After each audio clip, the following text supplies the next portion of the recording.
Kannada cinema ರಂಗಕ್ಕೆ ಈಗ ಮತ್ತೊಂದು ದೊಡ್ಡ ಮಟ್ಟಿಗೆ ಆಘಾತ ಉಂಟಾಗಿರುವಂಥದ್ದು. ಬೆಳ್ಳಂಬೆಳಗ್ಗೆನೆ ಖ್ಯಾತ ಕನ್ನಡದ ನಟ ಮತ್ತು ನಿರ್ದೇಶಕ ಆತ್ಮಹತ್ಯೆಗೆ ಶರಣಾಗಿದ್ದಾರೆ ಎಂಬ ಮಾಹಿತಿ ಬಂದಿರುವಂಥದ್ದು.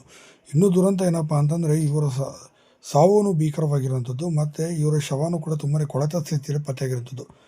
ಕನ್ನಡದಲ್ಲಿ ಸಾಕಷ್ಟು ಸಿನಿಮಾಗಳಲ್ಲಿ ಹೆಸರು ಮಾಡಿದಂಥ ಹಾಗೂ ನಿರ್ದೇಶನ ಮಾಡಿ ನಟನೆ ಕೂಡ ಮಾಡಿದಂಥ ಅತಿ ದೊಡ್ಡ ಕಲಾವಿದ ಮತ್ತು ಕಾಂಟ್ರವರ್ಸಿ ನಿರ್ದೇಶಕ ಅಂತ ಹೆಸರು ತೆಗೆದುಕೊಂಡಿದ್ದಂಥ ಗುರುಪ್ರಸಾದ್ ಅವರು ಇದೀಗ ಆತ್ಮಹತ್ಯೆಗೆ ಶರಣಾಗಿರುವಂಥದ್ದು. ಸದ್ಯ ಇಬ್ಬರು ಪತ್ನಿಯರು ಮತ್ತು ಮಕ್ಕಳನ್ನು ಬಿಟ್ಟು ಇಂದು ಅಗಲಿದ್ದಾರೆ. ಇತ್ತೀಚೆಗೆ ಆರ್ಥಿಕ ಸಮಸ್ಯೆಯಿಂದ ಅವರು ಬಳಲ್ತಿದ್ರು ಅಂತ ಹೇಳಲಾಗುತ್ತೆ. ಗುರುಪ್ರಸಾದ್ ಅವರು ಬಿಗ್ ಬಾಸ್ಗೆ ಕೂಡ ಬಂದಂಥವರು ಮತ್ತು ಮಠ ಸಿನಿಮಾದಲ್ಲೂ ಕೂಡ ಅತಿ ದೊಡ್ಡ ಹೆಸರು ಕೂಡ ಬಂದಿದೆ ಅಂತ ಹೇಳ್ಬೋದು. ಸಾಕಷ್ಟು ಸಿನಿಮಾಗಳು ಮಾಡೋದ್ರ ಮೂಲಕ ಇತ್ತೀಚೆಗೆ ಜಗ್ಗೇಶ್ವರ್ ಜೊತೆ ಕಾಂಟ್ರವರ್ಸಿನ ಕೂಡ ಮಾಡಿಕೊಂಡ್ರ ಮೂಲಕ ಸಾಕಷ್ಟು ಸುದ್ದಿಯಲ್ಲಿದ್ದರು. ಇನ್ನು ಈಗಿರುವಂಥ ಸಂದರ್ಭದಲ್ಲಿ ಸುಮಾರು 2.5 ಕೋಟಿಗೂ ಅಧಿಕ ಸಾಲವನ್ನು ಮಾಡಿಕೊಂಡಿದ್ದರು ಅಂತ ಹೇಳಲಾಗುತ್ತೆ. ಈ ಸಾಲವನ್ನು ತೀರಿಸಲಾಗದೆ ಸುಮಾರು ಸಾಕಷ್ಟು ನೊಂದಿದ್ದರು ಮತ್ತು ಎರಡನೇ ಪತ್ನಿಯನ್ನು ಕೂಡ ಮದುವೆಯಾಗಿದ್ದರು. ಆಕೆಯಿಂದಲೂ ಕೂಡ ಸಾಕಷ್ಟು ನೋವಾಗಿತ್ತು ಅಂತ ಹೇಳಲಾಗುತ್ತೆ. ಈ ಎಲ್ಲ ಮಾನಸಿಕ ಒತ್ತಡಗಳಿಂದಾಗಿ ಮತ್ತು ಸಾಲದ ಸುಳಿಯಲ್ಲಿ ಹೊರಗೆ ಬರೋಕ್ಕೆ ಸಾಧ್ಯವಾಗದೆ ಗುರುಪ್ರಸಾದ್ ಅವರು ಮುಂಜಾನೆ 4:30 ಸುಮಾರಿನಲ್ಲಿ ಕೊನೆ